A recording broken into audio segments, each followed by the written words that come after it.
बच्चों, आज की आपकी साइंस की वर्कशीट नंबर 54 आई है। आज आपका नया चैप्टर स्टार्ट हो रहा है गुरुत्वाकर्षण का सार्वत्रिक नियम। डेट है आज 11/11/2020। यहाँ आप अपना नाम लिखेंगे, यहाँ आप अपने जो आपको टीचर साइंस पढ़ाते हैं उनका नाम लिखेंगे। आइए जानते हैं आज की वर्कशीट में क्या आया है। गुरुत्वाकर्षण बल और इसका महत्व क्या है। यह देखकर कि एक पका हुआ सेब हमेशा नीचे ही गिरता है, न्यूटन ने अनुमान लगाया कि पृथ्वी की हर वस्तु को अपनी तरफ एक बल से आकर्षित करती है। बेटा, इसके बारे में तो आप सबने हमेशा से ही सुना है। गुरुत्वाकर्षण का बल कैसे आया था? जब न्यूटन ने देखा कि एक पेड़ से एक सेब गिरा है, वो नीचे ही गिरा, वो ऊपर क्यों नहीं गया। वहीं से हमें गुरुत्वाकर्षण बल का नियम न्यूटन ने दिया। चंद्रमा जो पृथ्वी के चारों तरफ लगातार घूमता रहता है, पृथ्वी द्वारा इसी प्रकार के अभिकेंद्रीय केंद्र की ओर खींचने वाला बल का अनुभव करता है, पर दोनों आपस में कभी भी नहीं टकराते। इसी प्रकार सभी ग्रह सूर्य की परिक्रमा करते हैं। इन सब तथ्यों के आधार पर न्यूटन ने निष्कर्ष निकाला कि विश्व में हर एक वस्तु एक दूसरे को ही बल से आकर्षित करती है, जिसे गुरुत्वाकर्षण बल कहते हैं। गुरुत्वाकर्षण बल किसे कहते हैं बेटा? विश्व में यहाँ से लेकर विश्व में हर एक वस्तु पिंड एक दूसरे को ही बल से आकर्षित करती है, जिसे गुरुत्वाकर्षण बल कहते हैं। आप सबने देखा है चंद्रमा सूर्य के चारों तरफ, पृथ्वी के चारों तरफ चक्कर लगाता है, पृथ्वी सूर्य के चारों तरफ चक्कर लगाती है, लेकिन ये आपस में कभी भी नहीं टकराते। इनके बीच में गुरुत्वाकर्षण बल है, जिससे ये सूर्य के चारों तरफ घूम रहे हैं और आपस में कभी नहीं टकराते। आइए इसके नियम को समझते हैं। क्या नियम दिया गया है गुरुत्वाकर्षण का सार्वत्रिक नियम। इस संसार में प्रत्येक अन्य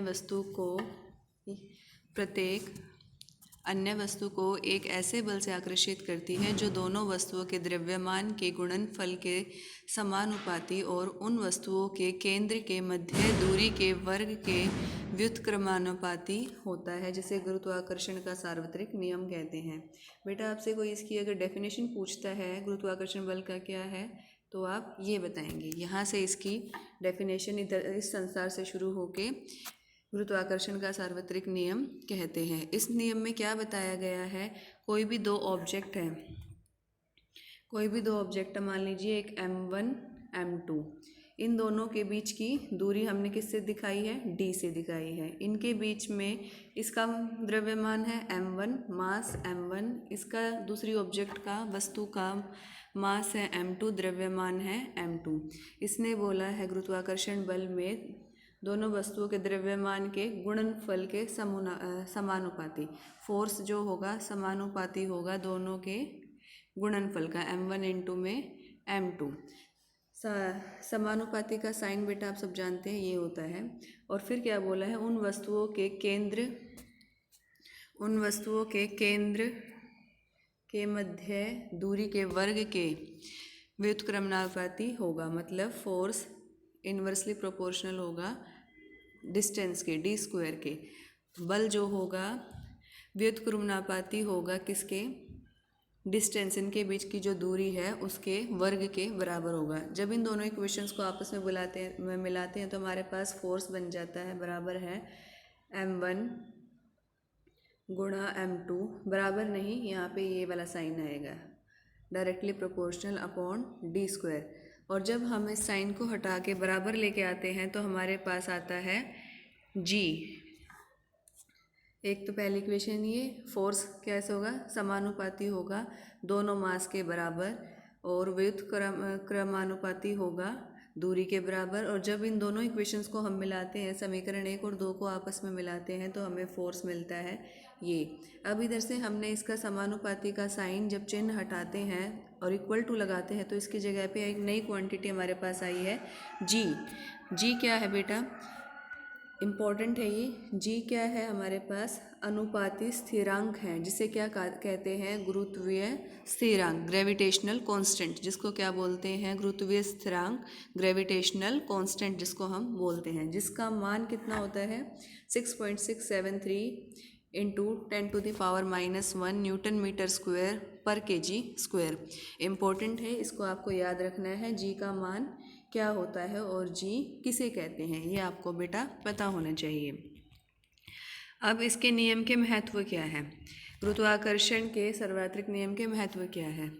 हमें पृथ्वी से बांधे रखना। अब हम पृथ्वी पर हैं, ऐसा तो नहीं ना हम जिस स्थान पर खड़े हैं वहाँ हम खड़े होते हैं, ऐसा तो नहीं ना हम गिर रहे हैं अपने आप से नीचे गिर गए या हम हवा में उड़ रहे हैं।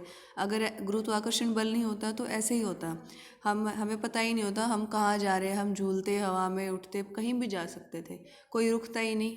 कोई भी वस्तु अपनी जगह पर स्थिर नहीं होती अगर गुरुत्वाकर्षण बल नहीं होता तो।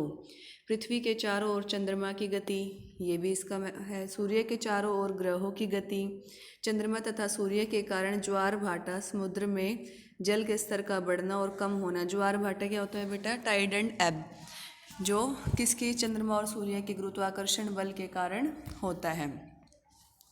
नदी में जल का बहना वर्षा के लिए, ये सब किसके महत्व है? गुरुत्वाकर्षण बल के महत्व है। चलिए आगे के क्वेश्चंस देखते हैं, आज क्या क्या क्वेश्चंस पूछे गए इससे रिलेटेड।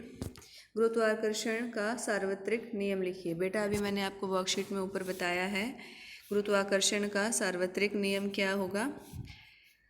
सिर्फ नियम लिखना है आपको, आप यहाँ से लेकर यहाँ तक लिखेंगे, ये प्रश्न नंबर पहले का आपका उत्तर हो जाएगा।